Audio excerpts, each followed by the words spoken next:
جیسے کوئی تکلیف سے کرا رہا ہو، جیسے کوئی حیوان غرا رہا ہو، یا جیسے کوئی کسی چیز کو زور زور پر سے رگڑ رہا ہوں۔ میں پریشان ہو گئی کہ چھت پر ایسا کیا ہو سکتا ہے۔ خیر میں نے ڈرتے ڈرتے سر اوپر نکال کر دیکھا تو چاند کی روشنی میں ایک عجیب منظر دیکھا۔ خالو چارپائی پر لیٹا تھا، اس کی گردن چارپائی سے نیچے ڈلکی ہوئی تھی اور خالہ اپنے ہاتھوں میں لوہے کی تاروں والا برش پکڑے اس کے پورے جسم پر رگڑ رہی تھی۔ خالو کبھی کبھی منہ سے عجیب سی آواز نکالتا اور پھر خاموش ہو جاتا تھا۔ میں یہ منظر دیکھ کر حیرت زدہ رہ گئی اور جہاں تھی وہیں ساکت کھڑی رہ گئی۔ میرے قدم جیسے زمین نے جکڑ لیے تھے۔ نہ جانے کتنے پل بیت گئے کہ اچانک خالہ نے گردن گھما کر مجھے دیکھ لیا اور ہاتھ کے اشارے سے کہا کہ تم نیچے چلے جاؤ۔ میں خالہ کو اپنی طرف متوجہ پا کر ہوش میں آ گئی اور جلدی سے نیچے اتر کر چارپائی پر جا کر لیٹ گئی۔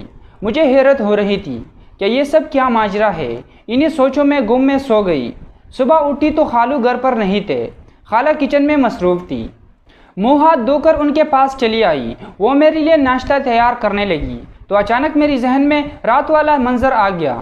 اس سے پہلے کہ میں کچھ بولتی، خالہ نے خود ہی بتانا شروع کر دیا کہ رات تم نے جو کچھ دیکھا وہ کسی کو مت بتانا، لیکن میں تم کو اصل بات بتا دیتی ہوں۔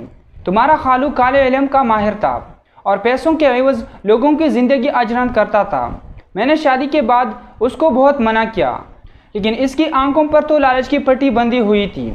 پھر نہ جانے کس کی آہ لگی اور یہ عجیب سی جلدی بیماری میں مبتلا ہو گیا۔ اکثر چاندی راتوں میں اس کے جسم پر بدبودار خارش نمودار ہو جاتی ہے اور جب تک لوہے کی تاروں سے رگڑو نہ اسے سکون نہیں ملتا۔ رات تم نے اپنی آنکھوں سے سارا ماجرا دیکھ تو چکی ہوگی۔